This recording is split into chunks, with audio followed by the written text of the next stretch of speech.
Saglit lang, pwede ba kita ipag-pray muna? Panginoon, maraming salamat po sa mga oras na ito. Lord God, hindi po aksidente muli na siya po ay nandito, Panginoon. Bigla niya napanood ang video na to.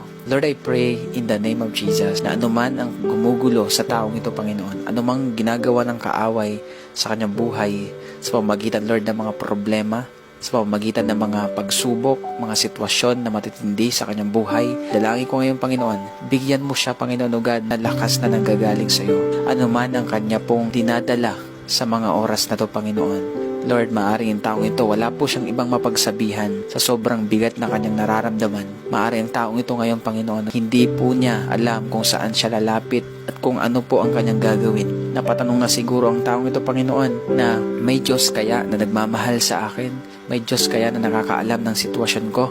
Pero Lord, hayaan niyo po, Panginoon, patunayan mo po sa taong ito na ikaw ay nariyan palagi. Anuman paggugulo ng kaaway sa kanya, in the name of Jesus, I rebuke it. Lord, I release peace.